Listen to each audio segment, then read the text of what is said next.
harapan UKKI ke depannya kayak gimana? Silakan, Mbak. Assalamualaikum warahmatullahi wabarakatuh. Waalaikumsalam warahmatullahi wabarakatuh. Waalaikumsalam warahmatullahi wabarakatuh. Kenalkan, nama saya Intan Nurrohmah Safitri. Saya dari jurusan PGSD. Harapan saya setelah mengikuti SII, mungkin saya bisa menjadi lebih baik dan menambah wawasan mengenai UKI. Dan untuk harapan UKI selanjutnya, UKI bisa menjadi lebih baik lagi, banyak kegiatan yang bisa bermanfaat lagi untuk kedepannya. Sudah, Kak. Asalnya dari mana nih? Asal dari Gresik. Oh, Gresik. Gresiknya di mana? Duduk sampean, Kak. Oh, sama.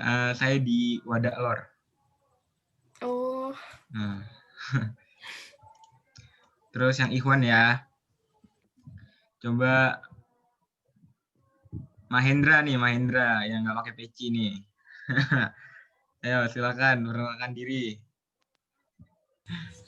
Pecinya Saya, mana? Iya. pecinya lagi nggak pernah pakai peci. Oh. Ayo silakan perkenalan. Perkenalkan, nama saya Mahendra Eka Lukmana Firmansyah dari jurusan Biologi, Prodi Pendidikan Biologi. Asal Gresik juga, Kak. Oh, Gresiknya mana tuh? Gresik Menganti, perbatasan dekat dengan Surabaya. Iya, ya. Terus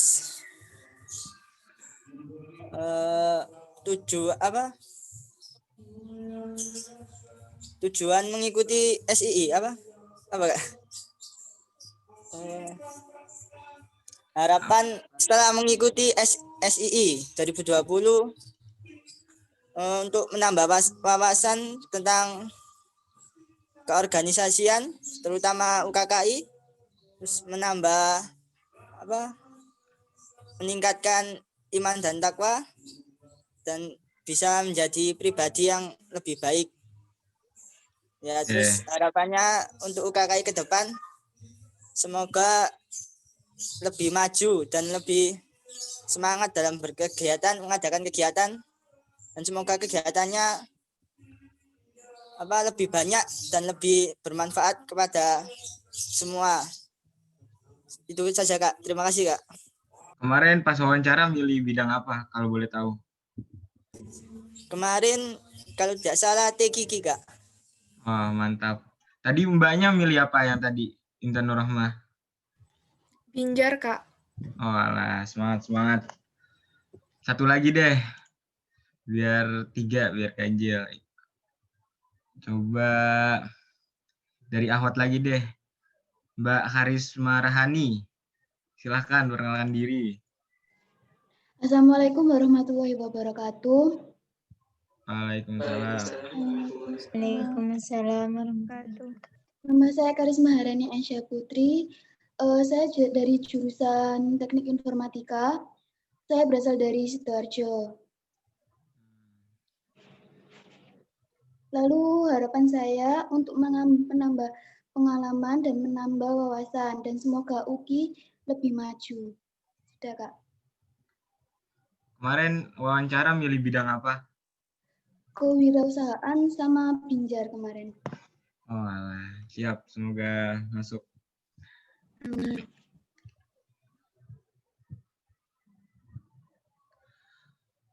Sembari nunggu materi, satu lagi deh dari yang Ikhwan ya. Coba Mas Haikal. Silahkan perkenalkan diri. Muhammad Haikal saya ya? Iya. Ya, perkenalkan nama saya Muhammad Haikal Nursatriya, biasa dipanggil Haikal. Saya berasal dari jurusan Bahasa dan Sastra Indonesia, asalnya Surabaya, dan di UKKI kebetulan masuk di bidang kaderisasi. Harapan saya, UKKI ke depannya, UKKI menjadi lebih menambah kegiatannya menjadi lebih bermanfaat, dan terutama untuk kita para anggota UKKI bisa mendapatkan banyak ilmu serta barokah dan pengalaman dari UKKI. Selain itu, setelah SII diharapkan kita mampu untuk mendapatkan banyak relasi dari teman-teman lain, serta kita dapat menambah wawasan ilmu keagamaan, Kak. Terima kasih, Kak. Ya, baik. Terima kasih. Ini berhubung pematerinya belum datang juga, nggak apa-apa deh, banyakin kenalan biar nambah relasi juga ya. Ahwat lagi deh, Ahwat. Coba dari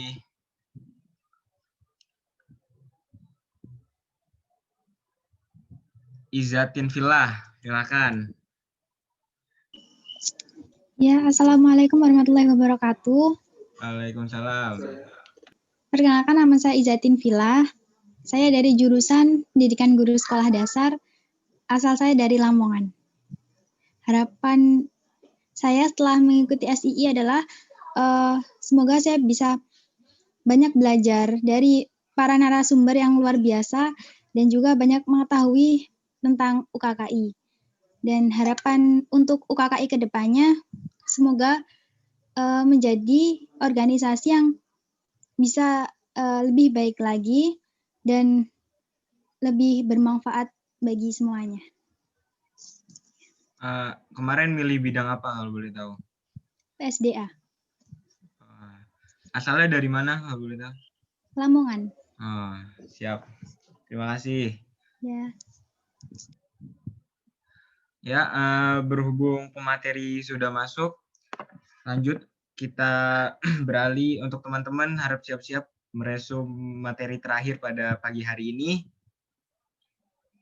Sebelumnya, izinkanlah saya membacakan CV dari pemateri pada pagi hari ini. Nama Muhammad Ali David, tempat tanggal lahir Lamongan 24 Juli 1983, jenis kelamin laki-laki, agama Islam, alamat tempat tinggal Jalan Permata Jambangan nomor 23 Surabaya, pekerjaan guru ngaji, nomor telepon yang bisa dihubungi 08133 233 364. Riwayat pendidikan SD di MI Islamia Puter Kembang Bahu Lamongan, SMP di MTS Ma'arif Puter Kembang Bahu, SMA di MA Negeri Lamongan, dan perguruan tinggi di Universitas Negeri Surabaya.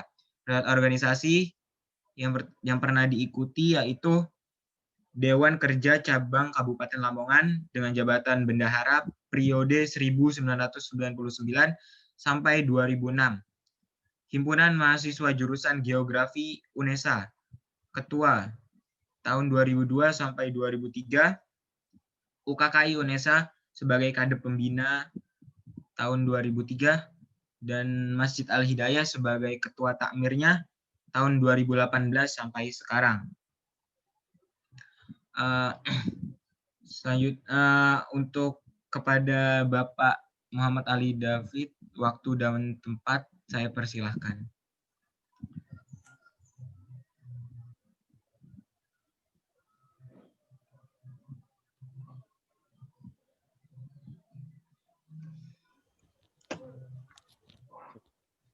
Assalamualaikum warahmatullahi wabarakatuh. Ini Waalaikumsalam. Waalaikumsalam warahmatullahi wabarakatuh. Innalhamdulillah nahmaduhu wa nasta'inuhu wa nastaghfiruh wa na'udzu billahi min shururi anfusina wa min sayyiati a'malina may yahdihillahu fala mudilla lahu wa may yudlilhu fala hadiyalah. Asyhadu an la ilaha illallah wa asyhadu anna Muhammadan abduhu wa rasuluh. Allahumma shalli ala Muhammad wa ala alihi wa sahbihi wa man tabi'ahum bi ihsanin ila yaumiddin. Rekan-rekan semuanya, alhamdulillah pada kesempatan ini kita bisa berkumpul di sini dalam kondisi yang sehat walafiat dan diberikan nikmat oleh Allah SWT, nikmat yang luar biasa yaitu nikmat iman dan nikmat Islam. Salat serta salam tetap terlimpahkan kepada junjungan kita Nabi besar Muhammad SAW yang telah membawa kita dari zaman kejahiliaan menuju zaman yang terang benderang yaitu agama Islam. Ikhwati hafizakumullah, alhamdulillah pada kesempatan hari ini kita bisa berkumpul di sini, bisa saling bersilaturahim. Saya kebetulan juga pernah berada di posisi adik-adik di UKKI UNESA, kebetulan saya di bidang humas dan di bidang humas dan di ketua departemen pembinaan.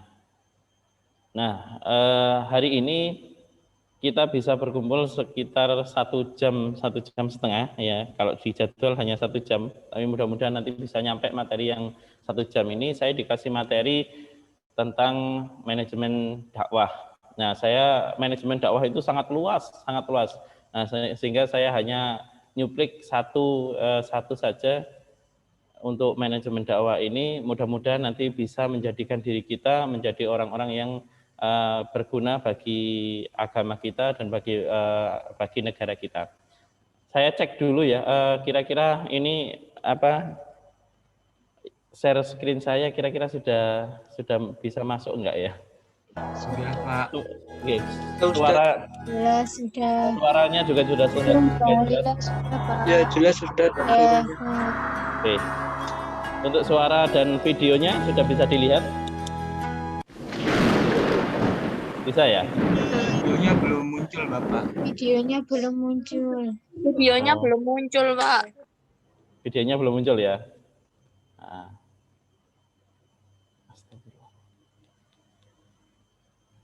Videonya belum muncul? Masih belum.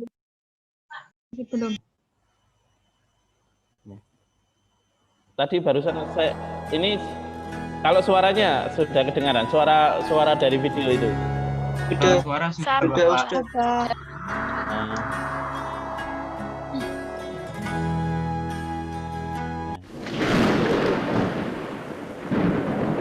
Ada ya.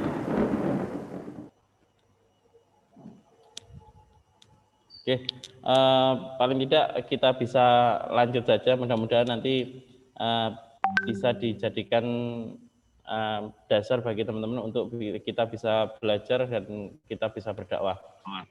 Perkenalkan, nama lengkap saya Muhammad Ali David. Kebetulan ini profil singkat kami. Saya berasal dari Lamongan. Tadi sudah dikenalkan. Saya kebetulan diamanai menjadi ketua takmir masjid di Masjid Al Hidayah Permata Jambangan Surabaya.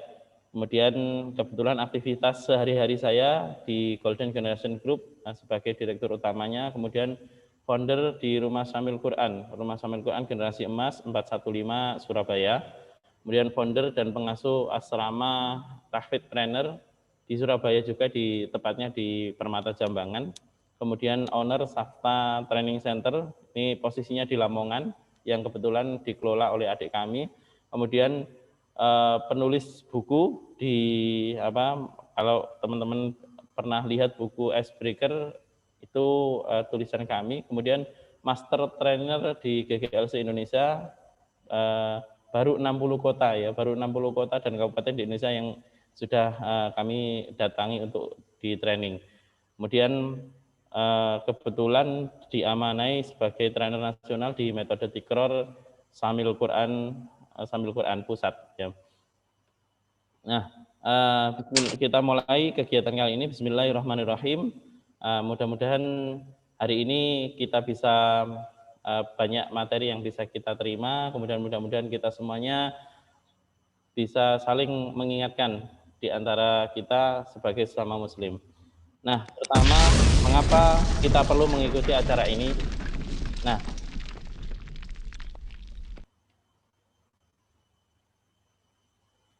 ya, Kompas ini penelitian ini agak lama ya, karena sekitar tahun 99 ya.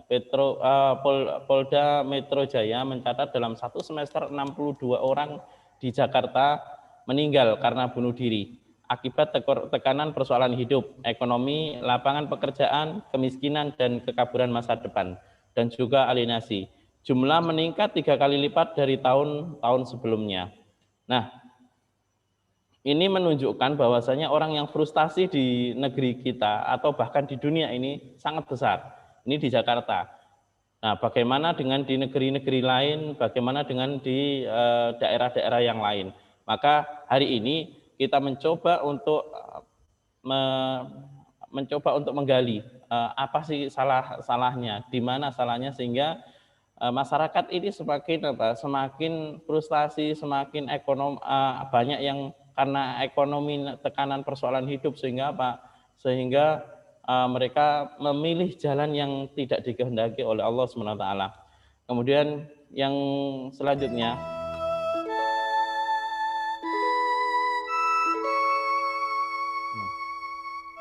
SKMRT survei keadaan mental rumah tangga, 264 orang dari 1.000 penduduk di Indonesia menderita gangguan jiwa. Itu artinya 1 dari 4 orang di Indonesia ini menderita gangguan jiwa. Pertanyaannya yang di ruang Zoom ini, ya, yang di ruang Zoom ini yang mengaku orang Indonesia, coba ayo, yang di Zoom, yang di ruangan ini yang mengaku orang Indonesia, pasti semuanya orang Indonesia kan, betul? Nah, artinya kalau kita semuanya mengaku orang Indonesia, maka 1 dari 4 orang yang ada di ruangan ini itu menderita gangguan jiwa, ya. Jadi kita hitung aja, termasuk saya itu, termasuk hitungannya saya. Nah, kira-kira kita mau nggak disebut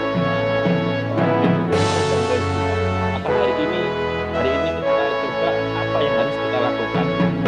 Selanjutnya, skenario Indonesia 17 Agustus 2045. Tahun 2045 ini adalah tahun keramat bagi Indonesia. Ya, 2045 ini adalah tahun keramat karena saya mengatakan keramat kenapa? Karena kita mendapatkan bonus yang namanya bonus demografi.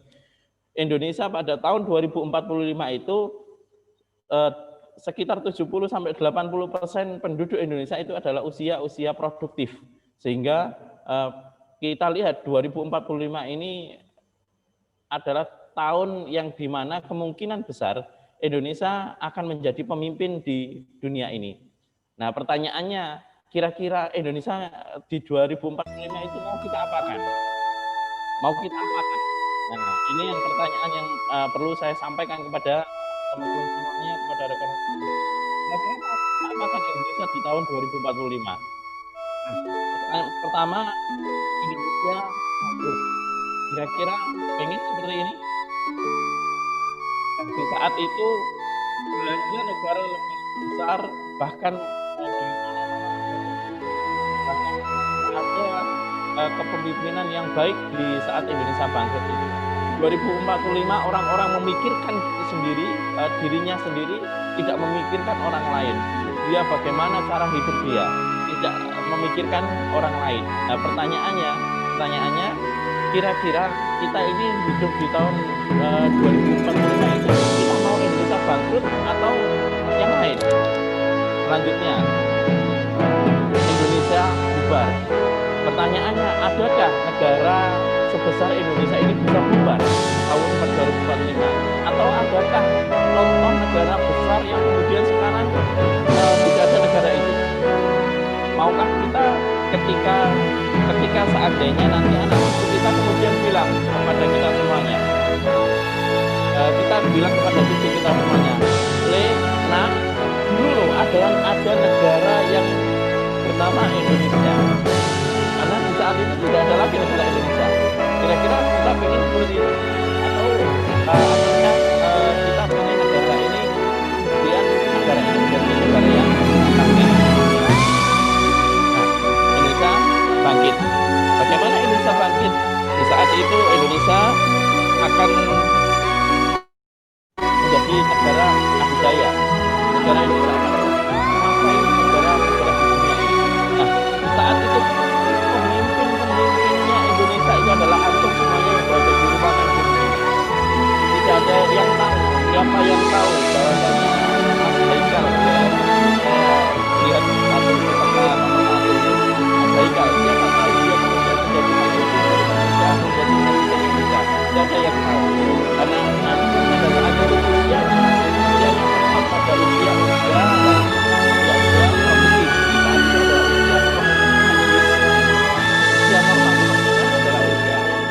antara 40 sampai umur 50 tahun atau 60 tahun. Nah, di saat itu pemimpin negara kita itu adalah kita. Negara kita ini adalah negara kita tidak tahu yang pertama kedua yang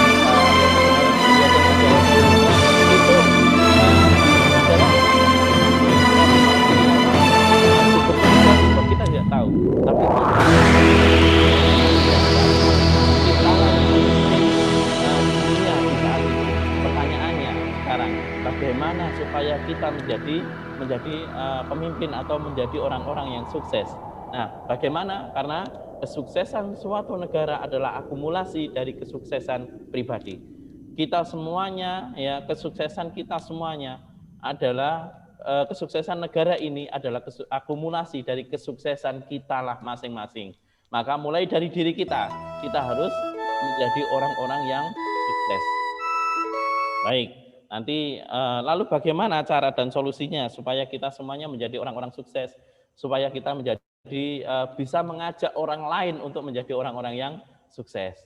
Bagaimana caranya atau bagaimana solusinya? Maka solusinya adalah dengan berdakwah, dengan mengajak kepada orang lain untuk menjadi orang-orang yang sukses, dengan mengajak orang lain untuk menjadi orang-orang yang selalu berpegang teguh pada ajaran-ajaran Allah Subhanahu wa taala, dengan mengajak kepada orang lain untuk menjadi pribadi-pribadi yang unggul di negeri ini. Maka harus kita ajak orang lain supaya apa? Kita bersatu menjadi orang-orang yang sukses. Kalau semua kumpulan orang-orang sukses ini berkumpul, kemudian menjadikan negara ini menjadi negara yang sukses, itulah cara yang paling efektif untuk menjadikan negeri Indonesia ini menjadi negeri-negeri yang sukses. Nah, bagaimana bagaimana langkahnya supaya kita menjadi orang-orang yang sukses? Di dalam surat Ali Imran ayat 164 dijelaskan, A'udzubillahi minasyaitonirrajim, Bismillahirrahmanirrahim. Laqad manallahu 'alal mu'minina idz ba'atsa fihim rasulan min anfusihim yatlu 'alaihim ayatihi wa yuzakkihim wa yu'allimuhumul kitaba wal hikmah wa in kanu min qablu lafi dhalalin mubin. Sungguh Allah telah memberi karunia kepada orang-orang yang beriman ketika Allah mengutus di antara mereka seorang rasul dari golongan mereka sendiri, yaitu Rasulullah SAW.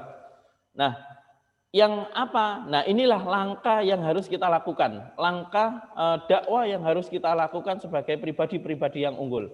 Apa itu? Yang pertama yaitu membacakan ayat-ayat Allah. Kemudian yang kedua, membersihkan jiwa mereka. Yang ketiga, mengajarkan kepada mereka Alkitab dan Al-Hikmah. Apa yang pertama? Yang pertama adalah Membacakan ayat Allah. Membacakan ayat-ayat Allah. Yatlu alaihim ayatihi. Kemudian yang kedua, wa yuzakkihim. Kemudian yang ketiga, wa yu'allimuhumul kitaba wal hikmah. Yang pertama, membacakan ayat-ayat Allah. Yang kedua, membersihkan jiwa mereka. Dan yang ketiga adalah mengajarkan kepada mereka Alkitab dan Al-Hikmah. Dan sesungguhnya sebelum kedatangan Rasul itu, mereka adalah orang-orang yang benar-benar dalam kesesatan yang nyata. Nah, ini nanti bisa kita jabarkan dalam beberapa hal. Tapi mudah-mudahan nanti bisa dibuka ya videonya. Coba yang pertama akidah ya. Yang pertama adalah membacakan ayat-ayat Al-Qur'an. Berarti yang pertama adalah yang dibetulkan, yang dikenalkan itu adalah akidahnya. Ya. Kita lihat, kita tengok sekarang. Artinya keimanan yang harus kita sampaikan atau kita mengajak kepada keimanan atau beriman kepada Allah atau bertakwa kepada Allah SWT. Nah, pertanyaannya bagaimana mengajak mereka menjadi orang-orang yang bertakwa? Bagaimana kita contohkan seperti Nabi Musa. Ketika Nabi Musa dikejar-kejar oleh Raja Fir'aun. Ketika Nabi Musa dikejar-kejar oleh Raja Fir'aun, di depan ada lautan yang membentang luas. Di belakang ada Raja Fir'aun bersama bala tentaranya. Saat itu apa yang dilakukan oleh Nabi Musa bersama bala tentaranya? Ada yang bisa jawab? Apa yang dilakukan oleh Nabi Musa?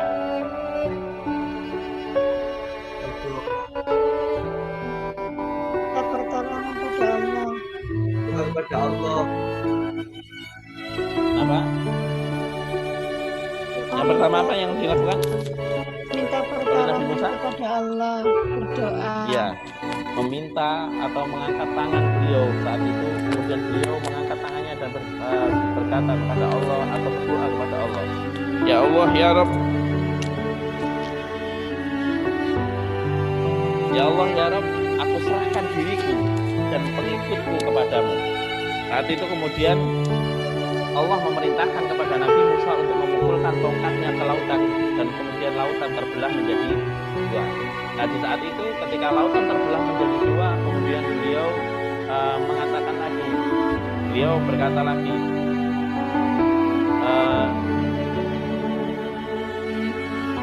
beliau kemudian memukulkan tongkatnya, kemudian sampai di seberang lautan, beliau kemudian menunggu. Nah, ketika menunggu itu perintah Allah kembali datang, sampai kemudian Nabi Musa memukulkan kembali tongkat ke lautan, kemudian lautan menyatu kembali. Dan di saat itu kemudian menyatu kembali dan tenggelamlah Raja Fir'aun bersama para tentaranya. Nah, inilah yang kemudian kita lihat bagaimana Nabi Musa beriman kepada Allah dengan diaplikasikan dengan memasrahkan dirinya kepada Allah, hanya melaksanakan perintah Allah dan menjauhi segala larangannya. Nah, pertanyaannya aplikasi yang kalau seandainya pertanyaannya kira-kira Nabi Musa itu tahu nggak kalau seandainya tongkat itu dipukulkan ke lautan, kemudian lautan akan terbelah menjadi dua? Kira-kira Nabi Musa tahu nggak? Tahu. Enggak tahu. Tidak tahu. Kenapa? Karena tidak tahu ya. Karena apa? Karena di saat itu yang dilakukan oleh Nabi Musa adalah karena ini adalah perintah dari Allah Subhanahu wa taala. Ini adalah perintah dari Allah, maka aku akan menjalankan dengan sepenuhnya. Nah, inilah pribadi-pribadi muslim yang harus kita ajak menjadi anggota UKKI, dan yang mudah-mudahan mengantarkan kita menjadi kesuksesan, tidak hanya kesuksesan pribadi tetapi kesuksesan orang lain. Saya contohkan lagi bagaimana seorang yang bernama Abdurrahman bin Auf. Abdurrahman bin Auf ini adalah seorang sahabat Rasulullah yang paling kaya, yang kaya raya di zaman itu. Beliau saat itu mau hijrah ke kota Madinah, seruan hijrah oleh Rasulullah untuk para sahabat-sahabatnya. Saat itu kemudian Abdurrahman bin Auf menyiapkan seluruh hartanya, sampai kemudian dikatakan beratus-ratus ekor unta bersama barang dagangannya dikumpulkan, kemudian tidak dibawa ke negeri ke kota Yathrib atau ke kota Madinah. Nah, di saat itu tidak berangkat, apa yang dilakukan oleh orang-orang Quraisy? Beliau kemudian menyetop atau menghadang Abdurrahman bin Auf. Ketika menghadang Abdurrahman bin Auf, di saat itu Abdurrahman bin Auf diberikan syarat oleh orang-orang kafir, orang-orang Quraisy. Hei Abdurrahman bin Auf, kamu boleh pindah ke kota Madinah, kamu boleh pindah ke negeri Yathrib atau kota Yathrib, tetapi tinggalkan seluruh hartamu di kota Mekah.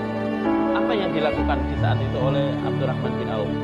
Beliau kemudian meninggalkan seluruh hartanya di kota Mekah. Seluruh hartanya di kota Mekah ditinggalkan oleh Abdurrahman bin Auf. Kemudian beliau berangkat hanya membawa kendaraan dan pakaian yang beliau pakai. Inilah kekuatan keimanan dari seorang sahabat yang bernama Abdurrahman bin Auf. Bagaimana Abdurrahman bin Auf kemudian memberikan yang lebih, yang sangat hebat, yaitu perjuangan Islam. Nah, beliau kemudian sampai di Madinah ini, kemudian Rasulullah mempersaudarakan dengan orang-orang Ansor, Muhajirin dengan Ansor. Ketika orang-orang Ansor kemudian di salah satunya yaitu Sa'ad bin Rabi itu dipersaudarakan dengan Abdurrahman bin Auf. Apa yang dikatakan oleh Sa'ad bin Rabi saat itu? Kita lihat, inilah tingkat keimanan orang-orang Ansor atau tingkat keimanan orang-orang Madinah. Saat itu beliau mengatakan, Sa'ad bin Rabi ini mengatakan kepada Abdurrahman bin Auf, wahai sahabatku, wahai saudaraku Abdurrahman bin Auf, engkau telah dipersaudarakan denganku oleh Rasulullah. Maka sekarang seluruh hartaku ini separuhnya untukmu. Seluruh hartaku ini separuhnya untukmu. Kemudian aku akan bagi dua, separuh untukku dan separuh untukmu. Kemudian yang kedua, tidak hanya sampai di situ. Sa'ad bin Rabi ini bilang lagi kepada Abdurrahman bin Auf, istriku ada dua. Silakan engkau pilih yang menurut engkau paling cantik. Silahkan engkau pilih yang menurut kamu paling menarik. Kalau engkau suka pada dia, maka aku akan ceraikan dia setelah masa iddahnya. Silakan engkau nikahi. Nah, itu luar biasa yang diberikan oleh Abdurrahman bin Sa'ad bin Rabi. Tapi apa yang diterima oleh oleh Abdurrahman bin Auf? Beliau hanya mengatakan begini. Dan lihat untayan kata-kata doanya dari Abdurrahman bin Auf. Wahai sahabatku, wahai saudaraku, mudah-mudahan hartamu barokah. Mudah-mudahan seluruh hartamu berkah. Mudah-mudahan keluargamu menjadi keluarga yang barokah.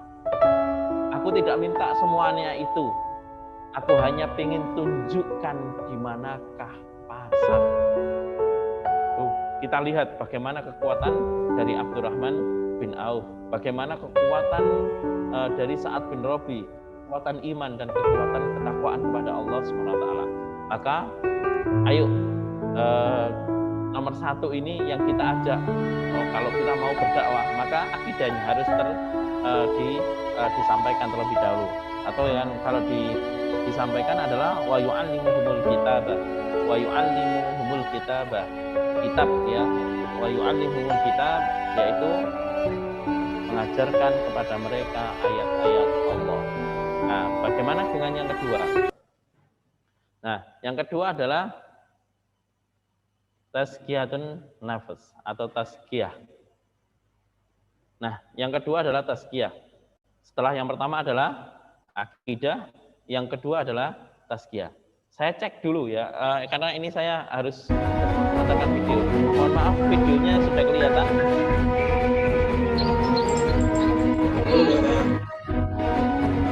Ya, videonya sudah kelihatan, filmnya. Enggak ya? Sudah kelihatan Ustaz. Kelihatan. Ustaz. Enggak kuat sinyalnya mungkin Ustaz. Assalamualaikum Buya. Oh ya. Waalaikumsalam. Sudah videonya sudah kelihatan ya berarti ya? Oh kau nak. Pakai nomor siapa? Ramadan pinjam handphone Ki Agus. Agus. Buya sehat? Alhamdulillah sehat. Umi sehat Buya? Umi. Jangan ngomong aku sakit lah. Aku udah galak buat dia cemas. Umi sehat nak. Gimana kabar kau? Alhamdulillah Buya. Salam buat Ustaz Astar ya. Insya Allah Buya. Insya Allah. Assalamualaikum. Waalaikumsalam.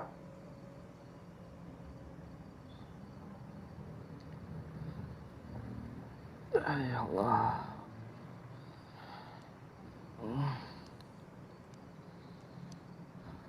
Apa Komat? Caknya Umi sedang sakit, Gus.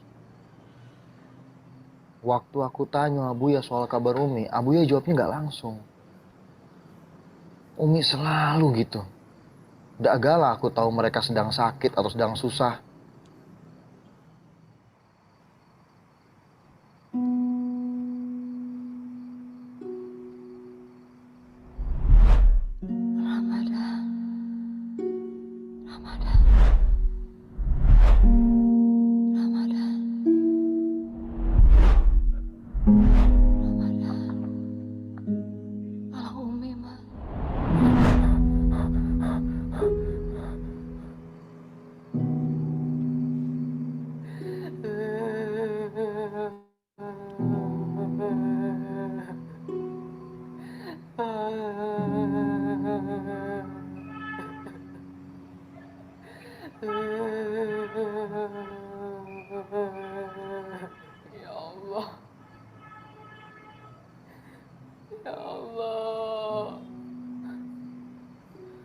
bermohon padamu ya Allah.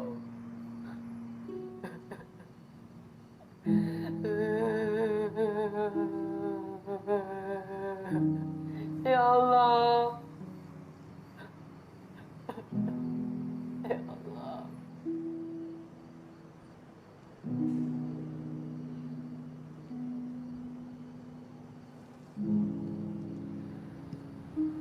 Maaf, boleh saya tanya?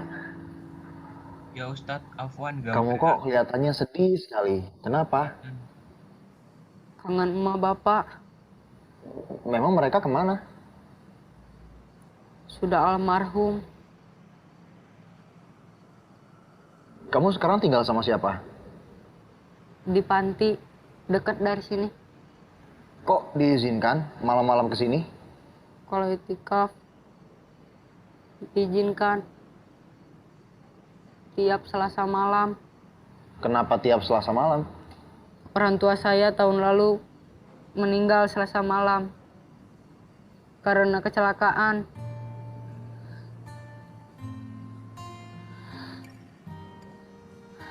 Permisi Ustadz. Bisa nggak ya? Afwan Ustadz. Allah menghidupkan orang mati.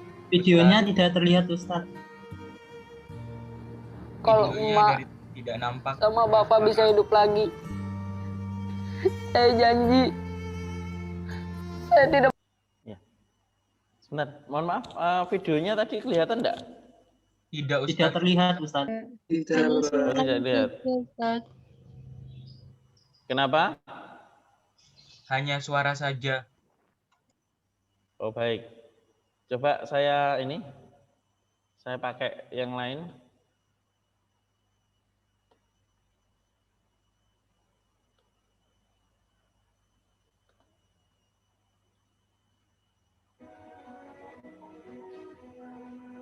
Kalau ini kelihatan? Kelihatan.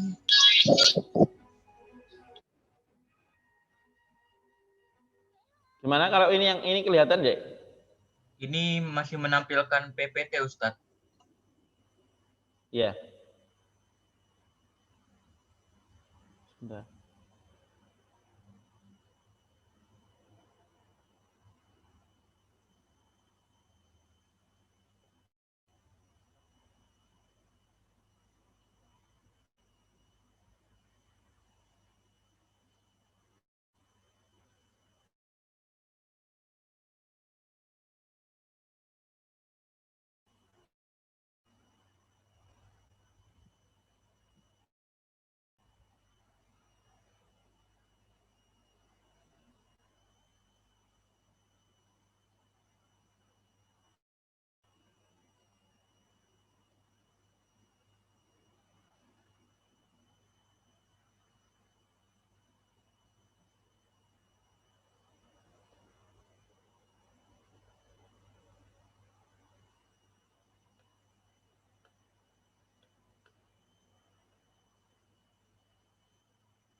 Bagaimana kalau ini kelihatan ya?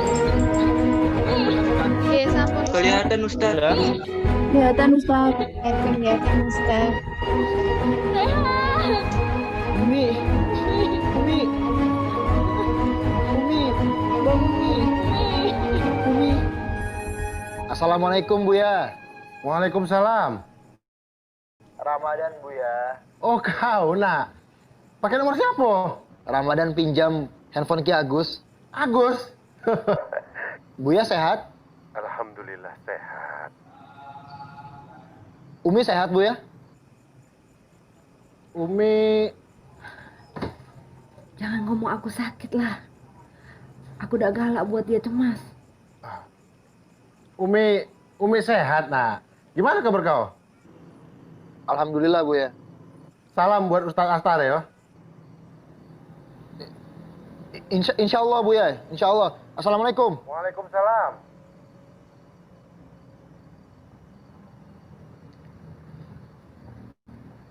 Ya Allah.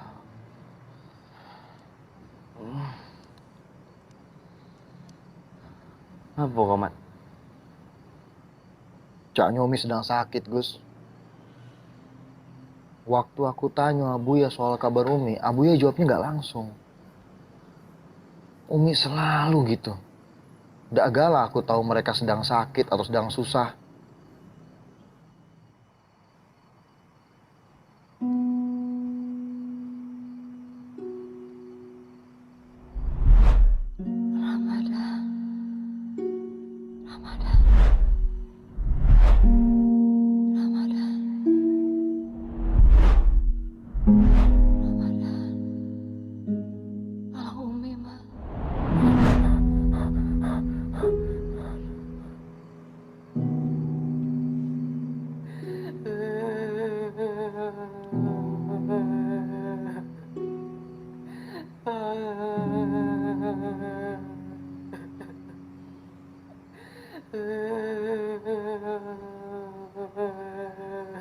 Ya Allah. Ya Allah.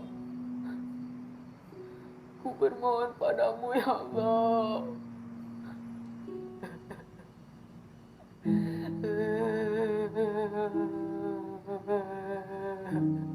Ya Allah.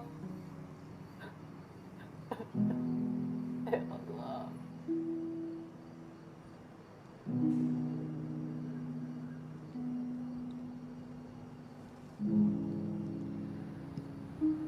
Maaf, boleh saya tanya?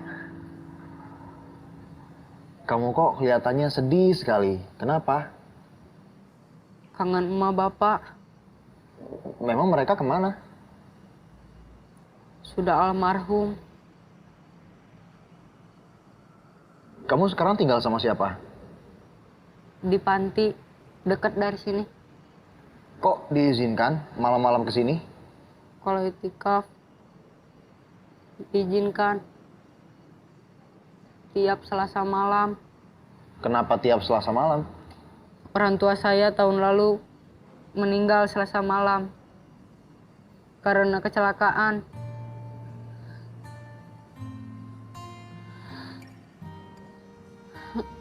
Kak,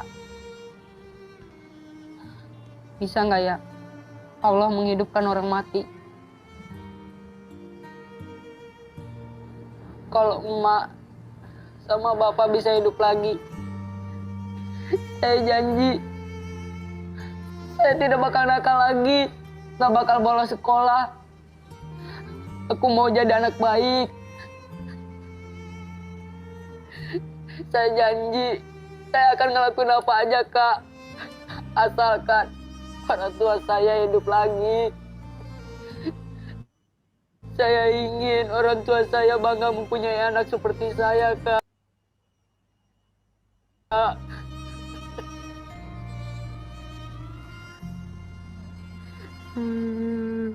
Teringat saat ku kecil,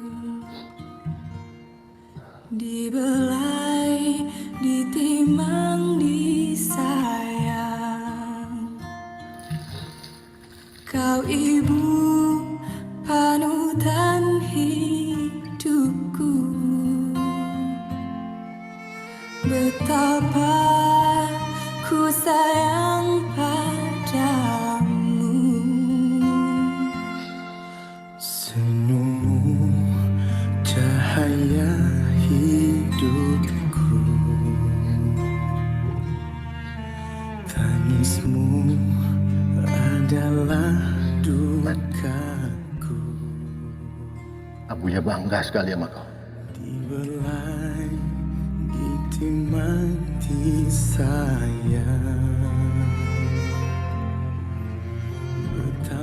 Ingat, apapun yang kau jalani, tanpa ridho ayah ibumu, itu tidak akan ada keberkahan dan ketenangan. Subhanallahil azim, ridhomu adalah bahagiaku.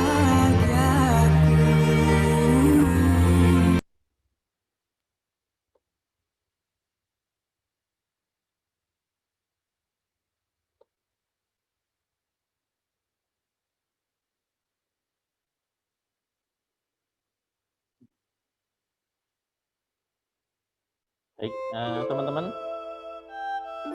ketika kita melihat film tadi, di situ digambarkan bagaimana seorang anak yang dia sangat begitu kehilangan dengan orang tuanya. Nah, mungkin kita semuanya, mungkin sebagian di antara kita mungkin juga merasakan hal itu. Nah, ketika melihat film itu tadi, kira-kira apa yang kita rasakan? Bukankah yang kita rasakan itu adalah kerinduan kepada kedua orang tua kita? Bukankah yang kita rasakan di saat itu adalah kerinduan dengan kasih sayang dari ayah dan ibu kita? Pertanyaannya, apa yang kita rindukan dari keduanya? Bentuk fisik tubuhnya ataukah kasih sayangnya? Bukankah yang kita rindukan itu adalah kasih sayang dari orang tua kita?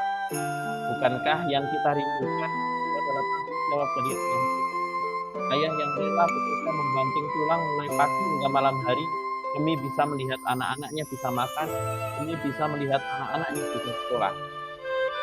Bukankah yang kita rindukan adalah seorang ibu yang rela membawa 9 bulan kemana-mana? 9 bulan itu beliau semakin bulan semakin tambah hari tambah sakit, semakin tambah sakit, tiap hari tambah sakit.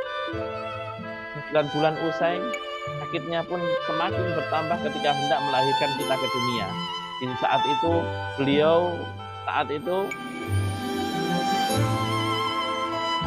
ketika beliau tidak melahirkan kita, beliau mempertaruhkan nyawanya untuk kita. Bahkan ketika itu beliau bahkan siap untuk mengorbankan dirinya. Lihatlah, sempat-sempatnya beliau berdoa, ya Allah, ya Rob, jadikanlah putra putri kami menjadi putra putri yang solih dan solihah, ya Rob. Ya Rob, jika seandainya engkau menghendaki satu nyawa dalam kelahiran ini, ya Rob, maka ambil nyawaku, ya Rob. Jangan ambil nyawa anakku yang ada dalam kandungan ini, ya Rob. Itulah yang dilakukan oleh kita. Itulah yang dilakukan oleh ibu dan ayah kita. Bagaimana beliau memperjuangkan kita. Bagaimana beliau mendoakan kita. Nah, itulah yang kita rindukan, kasih sayangnya, bukan untuk fisik tubuhnya. Nah, itulah yang kemudian menggambarkan kepada kita bahwasanya yang kedua itu adalah yang kedua tazkiyatun nafs, ya. Tazkiyatun nafs, menyucikan diri. Pertanyaannya, ketika saya bercerita tadi, bukankah yang kita rindukan adalah bagaimana sifat-sifatnya, sifat-sifat yang dimilikinya? Nah, inilah yang diajarkan oleh Rasulullah SAW untuk membersihkan dirinya. Itu adalah dengan apa? Tazkiyatun nafs. Tazkiyatun nafs itu seperti apa? Yaitu dengan pembinaan yang diarahkan untuk pembentukan karakter muslim yang tangguh. Yang salah satunya itu adalah akhlak yang islami dan pribadi yang membekali dirinya dengan hati yang bersih, menuju kemampuan berkomunikasi dengan baik kepada orang lain. Nah, jadi yang pertama yang perlu kita yang langkah yang dilakukan oleh Rasulullah, yang pertama adalah membenahi akidahnya terlebih dahulu. Dan yang kedua adalah membersihkan hatinya dari kesombongan, dari hal-hal yang sifat-sifat yang buruk, yaitu menuju ke sifat-sifat yang baik, membentuk karakter itu. Kemudian selanjutnya yang dilakukan oleh Rasulullah adalah yang ketiga adalah sakofah atau menambah wawasan keilmuan dalam rangka menunjukkan Islam yang kafah atau totalitas. Nah, metodenya adalah apa? Metodenya dengan Alkitab dan As-Sunnah, mengajarkan isi kandungan Al-Quran dan disiplin ilmu yang lain itu setelah akidah dan tazkiyah. Jadi inilah manajemen dakwah yang dilakukan oleh Rasulullah. Pertama yang dilakukan adalah membenahi akidah terlebih dahulu. Bagaimana beliau dan bahkan Allah menurunkan kitabnya itu terlebih dahulu adalah akidah yang dibenarkan. Jadi akidah itu yang ditunjukkan ketika di saat di kota Mekah. Hampir semua surat Quran surat yang ada di Mekah atau di saat awal-awal itu adalah tentang akidah, termasuk tentang Al-Ikhlas, kemudian An-Nas, Al-Falaq, itu semuanya. Hampir semuanya ada di Mekah. Itu untuk apa? Menguatkan akidah terlebih dahulu. Baru setelah menguatkan akidah, baru yang kedua dibersihkan, yang diberikan tazkiyat nafasnya, nafas ini dirinya, membersihkan diri, tazkiyatun nafas. Kemudian yang ketiga adalah sakofa. Mudah-mudahan yang saya sampaikan hari ini ya menjadi lebih baik. Dan sakofa ini untuk apa? Untuk menjadi diri atau pribadi lebih baik. Disitulah diajarkan syariah, diajarkan muamalah, itu yang ada di sakofa. Jadi yang pertama akidah diperbaiki dulu, kemudian yang kedua bersihkan hatinya dulu, kemudian yang ketiga adalah baru mempelajari tentang syariah, tentang muamalah, itu di yang ketiga. Mudah-mudahan ini yang bisa saya sampaikan, dan mudah-mudahan nanti bisa ada umpan balik, mudah-mudahan ada pertanyaan atau tanya jawab. Sebenarnya ada beberapa film yang mau saya sampaikan, tetapi karena mungkin waktunya sehingga saya hanya bisa memutarkan satu film tadi. Mungkin bisa saya berikan kepada moderatornya. Terima kasih kepada Ustadz yang telah menyampaikan materi terkait manajemen dakwah ini yang sangat luar biasa. Untuk selanjutnya yakni sesi tanya jawab. Silakan kepada peserta yang ingin bertanya langsung on mic. Sebutkan nama ya, jangan lupa. Silakan.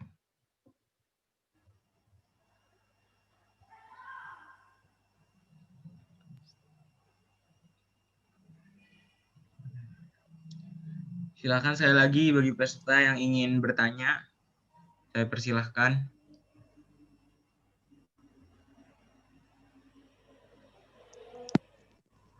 Saya Kak izin bertanya. Ya silahkan sebutkan nama dan. Assalamualaikum warahmatullahi wabarakatuh. Perkenalkan, nama saya Nur Saada. Permisi Ustadz, di sini saya izin bertanya, tetapi sedikit melenceng dari materi.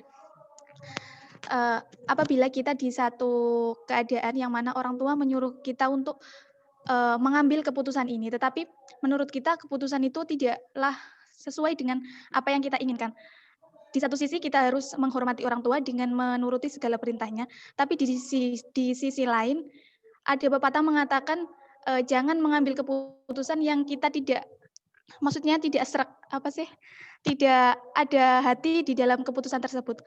Bagaimana Ustadz kita untuk menyikapi hal tersebut? Terima kasih. Terima kasih.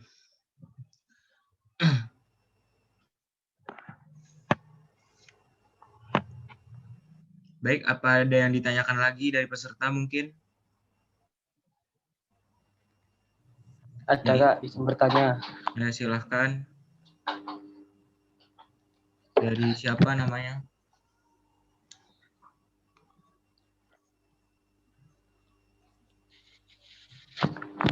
Silahkan, siapa? Assalamualaikum, Ustadz. Saya ingin mau bertanya, yang pertama tadi, poin pertama itu ditekankan ruang lingkupnya itu seperti apa? Itu, terima kasih.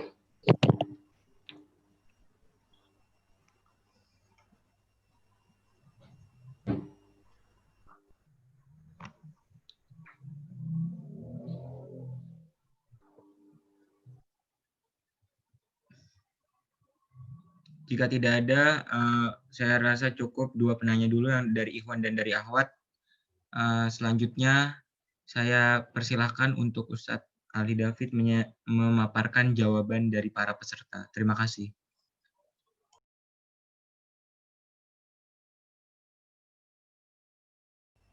Baik, yang pertama tentang bagaimana antara keinginan kita dengan keinginan orang tua yang mungkin berseberangan. Ini mungkin sama persis dengan apa yang dulu saya dapatkan ya. orang tua saya itu berkeinginan sangat untuk saya menjadi seorang ustadz atau seorang kiai. Ya, beliau akhirnya mondokkan. Kemudian di saat itu saya senang dengan mondok. Kemudian yang kedua, sekolah saya selalu MI, MTS, SMA ya. Nah, kemudian ditambahi lagi harusnya waktu itu orang tua saya meminta kepada saya untuk masuk ke IAIN. Nah, ini sebetulnya untuk patut IAIN sekarang jadi UIN ya. Nah, ini mungkin patut dijadikan renungan juga ya. Jadi dulu ketika orang tua saya bilang kepada saya, "Nak, kamu cocoknya sekolah di ngalanjutkan ke UIN aja. Ini uangnya untuk berangkat ke UIN. Ini silakan kamu berangkat ke UIN." Waktu itu orang tua saya luar biasa meminta saya untuk masuk ke UIN, saya datang ke UIN dan waktu itu benar-benar saya datang ke UIN. Tetapi apa yang saya lakukan di UIN tidak untuk mendaftar. Karena saya keinginan waktu itu masuk ke kedokteran UNER ya. Di kedokteran UNER. Nah, akhirnya saya datang ke UIN hanya untuk sholat 2 rakaat ya. Sholat duha 2 rakaat. Habis itu keluar kemudian ke UNER. Nah, di UNER kemudian saya memilih jurusan pendidikan kedokteran dan kemudian memilih beberapa nomor kedua itu geografi Indonesia ya. Kemudian ada pilihan-pilihan yang ketiga. Waktu itu pilihan ketiga saya pilih ke matematika. Ya, waktu itu kemudian memang matematika dan geografi bukan prioritas. Yang penting saya masukkan gitu aja. Apa yang terjadi sampai di rumah, kemudian saya bilang kepada orang tua bertanya, "Gimana nak tadi ke IAIN-nya?" Saya bilang, "Nggih Pak, sampun ten IAIN, tapi kula mboten daftar Pak." Saya bilang gitu. "Ngapain?" gitu. Kula mek salat 2 rakaat, namung salat 2 rakaat, setelah itu saya berangkat ke UNER. Nah, setelah sampai di UNER, saya kemudian mendaftar pendidikan kedokteran. Kayaknya ayah saya itu kurang sepakat dengan apa yang saya inginkan. Saat itu kemudian ayah saya terus gak ada pilihan yang lain ya selain kedokteran gitu. Wonten Pak, pendidikan geografi gitu. Apa itu pendidikan geografi? Ya ngajar Pak, mungkin ngajar di sekolahan. Apa yang diucapkan oleh bapak saya saat itu, beliau ngomong, "Ya nak, muga-muga keterima nang ngene sing nomor 2, pendidikan geografi." Padahal pilihan saya apa? Geografi. Bukan geografi tapi pendidikan kedokteran. Nah, ini menunjukkan bahwasanya memang saya kemudian mencoba untuk refleksi. Ternyata doa orang tua kita itu sangat dahsyat ya, sangat dahsyat. Dan doa orang tua sampai sekarang ya, sampai hari ini itu doanya itu supaya saya bisa berceramah di mana-mana. Dan alhamdulillah di geografi pun saya bisa berceramah kemana-mana. Ketika itu kemudian ayah saya bilang, setelah saya pertama kali diminta ceramah di masjid kampung ya, kampung saya, waktu itu memberikan materi ceramah di sana. Kemudian saat itu ayah saya, "Iya ya nak, ternyata jadi penceramah, jadi dai itu tidak hanya di IAIN, ternyata di geografi itu juga bisa jadi penceramah." Nah, itulah kemudian kita harus coba pikirkan, orang tua kita itu pasti berpikir untuk kita menjadi lebih baik. Itu saja. Jadi kalau saran saya ya diskusikan dengan baik. Kalau saya mendiskusikan dengan baik. Tapi awal-awal saja yang agak ini. Tapi setelah itu saya diskusi terus dan akhirnya beliaulah sepakat. Saya kemudian akhirnya masuk ke UKKI ini sebagai lembaga dakwah. Dan mohon diketahui teman-teman ya, saya masuk ke UKKI tidak seperti antum loh ya, tidak seperti antum semuanya yang berada di sini. Yang berada di sini masuknya itu pada awal-awal semester, sedangkan saya di semester kedua. Kenapa gitu? Karena di saat itu saya masih mempertimbangkan mana yang sesuai dengan visi saya dan visi orang tua. Nah, itu ya yang pertama. Yang kedua, pasti ada jalan untuk menyamakan frekuensi dengan orang tua kita. Kemudian kedua, lingkup akidah gini. Rasulullah memulai pembinaan dari akidah terlebih dahulu. Nah, dengan akidah ini beliau mengenalkan Allah Ta'ala, mengenalkan Allah terlebih dahulu, menanamkan kebenaran syariat Islam terlebih dahulu, yaitu satu-satunya ajaran yang layak dipergunakan untuk mengubah cara berpikir, ya, mengubah cara berpikir. Kemudian beliau memaparkan pemikiran-pemikiran Islam sesuai dengan metode Al-Quran. Metode berpikir yang pas, tepat sasaran, jelas, dan tidak berbelit-belit. Nah, dan logikanya itu bisa diterima oleh semua kalangan, baik kalangan yang tidak berpendidikan maupun yang berpendidikan. Itu yang kekuatannya. Kemudian di samping itu bukti-buktinya atau ayat-ayatnya tidak dalil nakli saja, tetapi dalil akli pun disampaikan oleh Rasulullah. Jadi kemudian di samping itu beliau juga menanamkan keterpaduan antara ayat Qur'aniyah dan kauniyah, ya. Ayat tadi memadukan antara dalil nakli dengan dalil akli. Kemudian berangkat dari akidah yang menancap kuat itulah, ya. Jadi muncul pribadi-pribadi yang seperti Bilal bin Rabah yang memilih beliau disiksa oleh orang-orang kafir dibanding dengan beliau saat itu kan beliau disuruh memilih mau meninggalkan agamamu atau tetap dengan agamamu sekarang dan berpindah ke tempat kami, gitu. Jadi kamu mau kembali ke agama kami atau mau tetap dengan agamamu sekarang yang mengikuti Nabi Muhammad, gitu.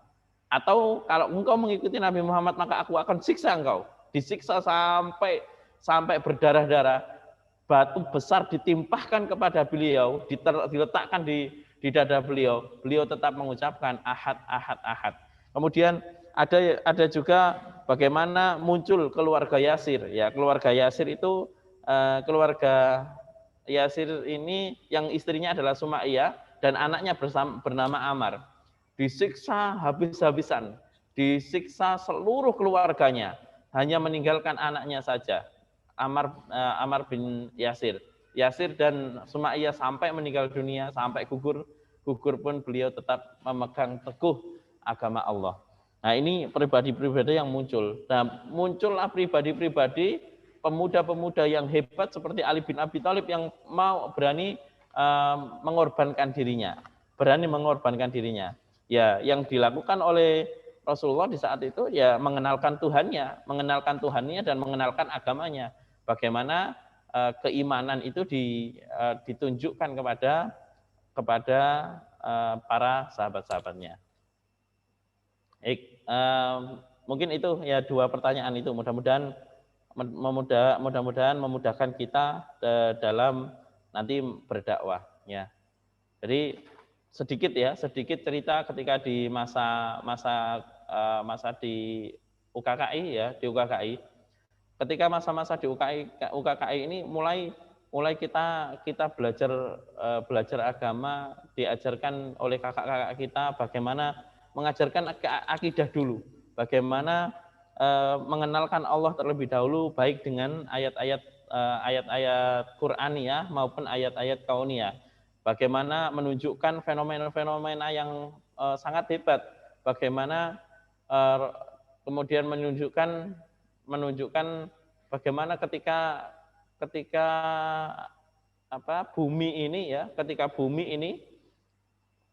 bumi dan seluruh isinya itu diciptakan oleh Allah, itu ternyata ada di surat atau ayat-ayat Qur'aniyah, ya. Itu yang ada di sini. Jadi kita akan belajar banyak tentang itu. Yang jelas fokusnya adalah di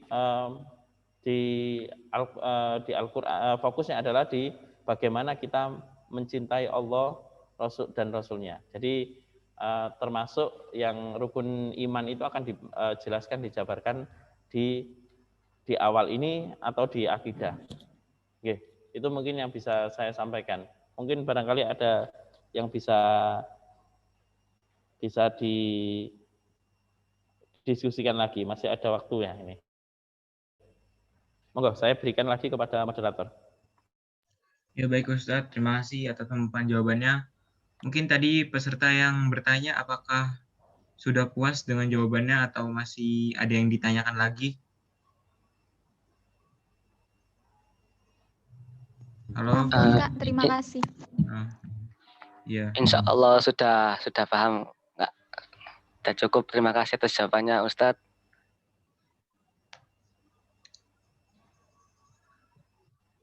Mungkin sebelum penutup, boleh Ustadz David menyampaikan 1 atau 2 kata untuk para peserta SII tahun ini. Silahkan Ustadz. Berikan mod. Baik, teman-teman, terima kasih. Teman-teman semuanya, UKKI ini adalah wadah kita untuk saling mengingatkan. Dan saya pernah merasakan dan pernah berada di seperti posisi adik-adik semuanya yang ada di sini. Saya pernah juga bergabung dengan UKKI yang di saat itu saya memilih banyak sekali lembaga-lembaga atau UKM yang lain. Saya memilih banyak, ya. Saya ikuti semuanya. Nah, kebetulan waktu itu UKKI, dan mohon maaf, di UNESA ini tidak hanya UKKI, ada lembaga-lembaga yang lain. Di saat itu walaupun background saya ini macam-macam, artinya background dari orang tua yang heterogen, dari ibu NU dan dari bapak Muhammadiyah. Nah, saat itu kemudian akhirnya saya coba mencari yang bagaimana yang selevel dengan kami. Sehingga ditunjukkan di UKKI ini, UKKI bukan NU dan Muhammadiyah. Jadi semua masuk di situ, semua bisa berkumpul di situ dan meninggalkan semua aktivitas-aktivitas yang pemikiran-pemikiran masing-masing. Kita semuanya berkumpul di UKKI ini untuk menjadi lebih baik. Kita semuanya berkumpul di UKKI ini saling mengingatkan. Dan coba lihat, saya waktu itu ada beberapa aktivitas yang mungkin tidak disukai oleh teman-teman. Kemudian akhirnya bisa dijaga oleh teman-teman semuanya. Aktivitas yang kemungkinan itu akan menjauhkan kita kepada jauh meninggalkan Allah, maka dikembalikan oleh teman-teman kita yang ada di UKKI. Jadi di UKKI ini adalah wadah untuk saling mengingatkan, wadah untuk saling menjadi pribadi-pribadi yang lebih unggul. Dan mudah-mudahan adik-adik bisa menjadi pribadi-pribadi yang lebih unggul, pribadi-pribadi yang hebat, dan di 2045 mudah-mudahan kitalah yang memimpin negeri ini. Kitalah yang memimpin Indonesia menjadi Indonesia yang bangkit. Allahu yatuna, Muhammad qudwatuna, Al-Quran dusturuna. Itu saja dari kami, mudah-mudahan bermanfaat. Billahi taufiq wal hidayah, wal inayah. Wassalamualaikum warahmatullahi wabarakatuh. Waalaikumsalam warahmatullahi wabarakatuh. Terima kasih Ustaz. Terima kasih Ustaz. Terima kasih. Baik, kepada para peserta, alhamdulillah kita sudah selesai materi-materi dari 3 hari yang lalu disampaikan, dan ini tadi adalah materi terakhir. Setelah ini akan ada apa yo? Tebak ayo, ada apa? Ada apa kira-kira? Games. Ya, benar. Ya, setelah ini acaranya yaitu game yang akan diinformasikan terlebih lanjut oleh masing-masing PJ. Waktunya mulai dari 8:30 sampai jam 9:30. Nanti ada jeda 30 menit untuk istirahat, dan jam 10 jangan lupa untuk masuk Zoom lagi karena kita nanti akan ada penutupan. Cek semangatnya dulu dong. Ayo, kan mau game. Semangat pagi. Pagi. Semangat. SII 2020. Sekarang berdedikasi tinggi menjaga nilai Islam. Sekali lagi. SII 2020. Berdedikasi tinggi menjaga nilai Islami. Ayo, sekali lagi semangat dulu sebelum game. Terakhir. Semangat pagi. Pagi, semangat. Selamat menjalankan game bersama kelompoknya masing-masing. Jangan lupa dijawab yang benar dan game ini dia yang tercepat mengumpulkan nanti. Info lebih lanjutnya nanti akan dibahas oleh PJ masing-masing. Sekian, terima kasih. Wassalamualaikum warahmatullahi wabarakatuh.